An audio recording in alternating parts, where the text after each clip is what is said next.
Now here's some more barbed wire in a tree. See where it comes right out the other side. And then there's an old piece of broken off. You can see that's the base of the post. Here's one of the posts. You can see the wires trail off down that way. I don't see any other posts, but it looks like they actually go off on an angle down here. And then if I go back through this way, you can see this stuff. So it kind of still proposes a bit of a hazard after all these years, because this stuff is still out here. See some more there. There's quite a few strands on this thing too. I would say this was probably to keep cows out. But as you can tell, it's been a very, very long time since there's been any cows up here. And it definitely wasn't keeping cows from down there from coming up. Not unless they're mountain climbers. But this area hasn't really been touched in quite a while. This is one of the property markers from the property that's next to us. We're on the far back side. And here's one of the old signs, which I always think is kind of cool. I come and see it every time that I come up. Just kind of interesting. I mean, this was probably put in the 70s. Sort of interesting after all these years. Ted doesn't find it interesting though, do you, buddy? Nope. But, yeah, that galvanized pipe, I think, is something that was put in a little more recently. That's the property marker. They surveyed probably about 7 or 8 years ago, I think, and then they started marking some trees with paint markings. All was fairly dense terrain through here.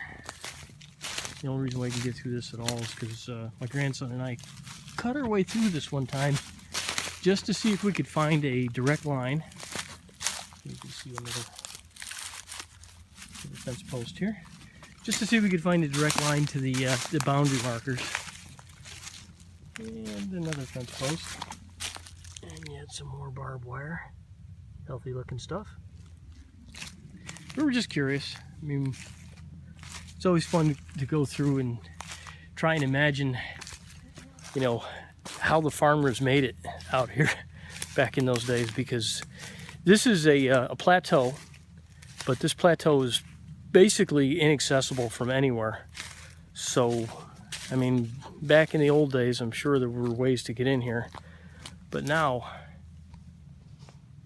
there's nothing. And even if you do go that way, you're gonna have to go down some hills and some very steep ravines that I featured in a couple of my other videos. One that features the well. I'll put that link down in the description box. But that well is that way, quite a ways. I couldn't even tell you how far, because you have to walk through a lot of thick undergrowth, so it's probably not as far as it seems like it would be, but it's far enough when you're walking through. And you gotta really be careful in order to find these posts. So here's another one of the boundary markers. This obviously is an older one.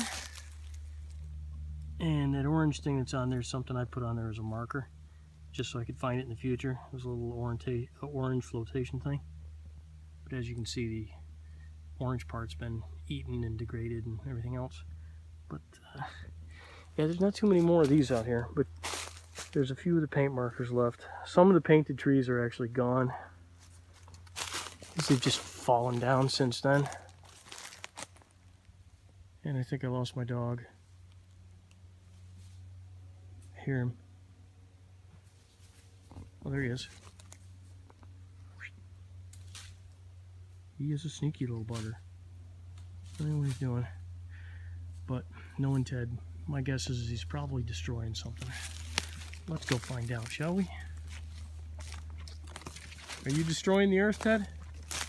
I mean, that is, I don't know, you can get there, buddy. Crash right through here.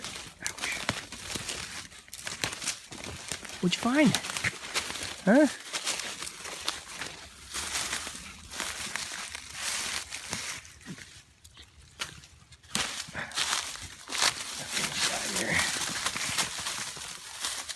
What'd you find? Huh? Find a little chippy house? This is pretty far away from the house, man. I mean, you could probably consider... You trying to take down a whole tree?